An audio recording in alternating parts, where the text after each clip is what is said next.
Première épître de Paul aux Corinthiens, chapitre 15. Je vous rappelle, frères, l'évangile que je vous ai annoncé, que vous avez reçu, dans lequel vous avez persévéré, et par lequel vous êtes sauvés. Si vous le retenez tel que je vous l'ai annoncé, autrement, vous auriez cru en vain. Je vous ai enseigné avant tout, comme je l'avais aussi reçu, que Christ est mort pour nos péchés, selon les Écritures, qu'il a été enseveli, et qu'il est ressuscité le troisième jour, selon les Écritures, et qu'il est apparu à Céphas, puis aux 12. Ensuite, il est apparu à plus de 500 frères à la fois, dont la plupart sont encore vivants, et dont quelques-uns sont morts. Ensuite, il est apparu à Jacques, puis à tous les apôtres. Après eux tous, il m'est aussi apparu à moi, comme à l'avorton, car je suis le moindre des apôtres. Je ne suis pas digne d'être appelé apôtre, parce que j'ai persécuté l'Église de Dieu. Par la grâce de Dieu, je suis ce que je suis, et sa grâce envers moi n'a pas été vaine, loin de là. J'ai travaillé plus que tous, non pas moi toutefois, mais la grâce de Dieu qui est avec moi. Ainsi donc, que ce soit moi, que ce soit eux, voilà ce que nous prêchons, et c'est ce que vous avez cru.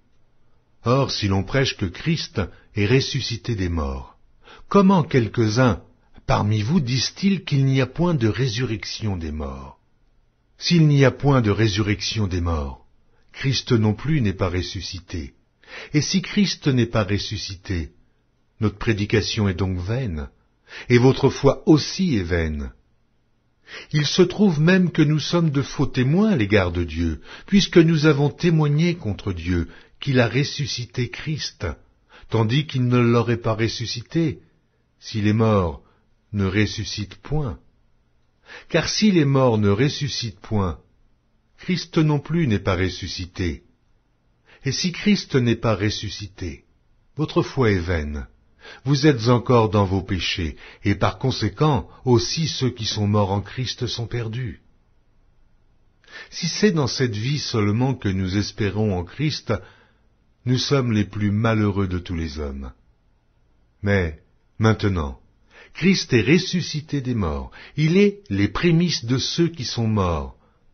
Car puisque la mort est venue par un homme, c'est aussi par un homme qu'est venue la résurrection des morts. Et comme tous meurent en Adam, de même aussi, tous revivront en Christ, mais chacun en son rang. Christ comme prémisse, puis ceux qui appartiennent à Christ lors de son avènement.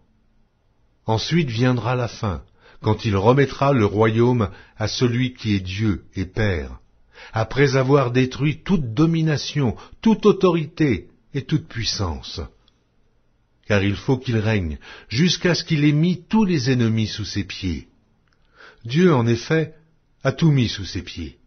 Mais lorsqu'il dit que tout lui a été soumis, il est évident que celui qui lui a soumis toutes choses est excepté.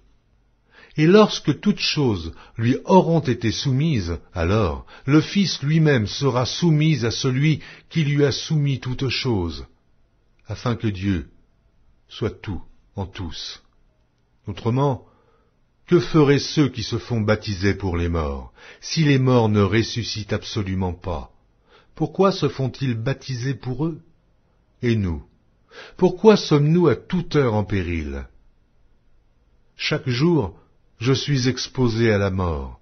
Je l'atteste, frères, par la gloire dont vous êtes pour moi le sujet en Jésus-Christ notre Seigneur. Si c'est dans des vues humaines que j'ai combattu contre les bêtes à Éphèse, quel avantage m'en revient-il? Si les morts ne ressuscitent pas, mangeons et buvons, car demain nous mourrons.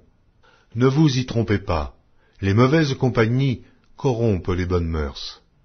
Revenez à vous-même comme il est convenable, et ne péchez point. Car quelques-uns ne connaissent pas Dieu, je le dis à votre honte. Mais quelqu'un dira, comment les morts ressuscitent-ils, et avec quel corps reviennent-ils? Insensé. Ce que tu sèmes ne reprend point vie s'il ne meurt. Et ce que tu sèmes, ce n'est pas le corps qui naîtra. C'est un simple grain de blé peut-être, ou quelque autre semence. Puis Dieu lui donne un corps comme il lui plaît, et à chaque semence, il donne un corps qui lui est propre. Toute chair n'est pas la même chair, mais autre est la chair des hommes, autre celle des quadrupèdes, autre celle des oiseaux, autre celle des poissons. Il y a aussi des corps célestes et des corps terrestres. Autre est l'éclat du soleil, autre l'éclat de la lune, et autre l'éclat des étoiles. Même une étoile diffère en l'éclat d'une autre étoile. Ainsi en est-il de la résurrection des morts. Le corps est semé corruptible, il ressuscite incorruptible. Il est semé méprisable, il ressuscite glorieux. Il est semé infirme, il ressuscite plein de force. Il est semé corps animal, il ressuscite corps spirituel. S'il y a un corps animal, il y a aussi un corps spirituel. C'est pourquoi il est écrit, le premier homme, Adam, devint une âme vivante. Le dernier Adam est devenu un esprit vivifiant. Mais ce qui est spirituel n'est pas le premier, c'est ce qui est animal. Ce qui est spirituel vient ensuite.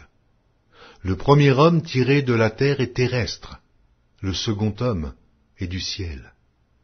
Tel est le terrestre, tels sont aussi les terrestres, et tel est le céleste, tels sont aussi les célestes. Et de même que nous avons porté l'image du terrestre, nous porterons aussi l'image du céleste. Ce que je dis, frères, c'est que la chair et le sang ne peuvent hériter le royaume de Dieu, et que la corruption n'hérite pas l'incorruptibilité. Voici, je vous dis un mystère. Nous ne mourrons pas tous, mais tous nous serons changés, en un instant, en un clin d'œil, à la dernière trompette. La trompette sonnera, et les morts ressusciteront incorruptibles, et nous serons changés. Car il faut que ce corps corruptible revête l'incorruptibilité, et que ce corps mortel revête l'immortalité. Lorsque ce corps corruptible aura revêtu l'incorruptibilité, et que ce corps mortel aura revêtu l'immortalité, alors s'accomplira la parole qui est écrite, la mort a été engloutie dans la victoire. Ô mort, où est ta victoire? Ô mort, où est ton aiguillon? L'aiguillon de la mort, c'est le péché, et la puissance du péché, c'est la loi. Mais grâce soit rendue à Dieu, qui nous donne la victoire par notre Seigneur Jésus-Christ. Ainsi, mes frères bien-aimés, soyez fermes, inébranlables, travaillant de mieux en mieux à l'œuvre du Seigneur, sachant que votre travail ne sera pas vain dans le Seigneur.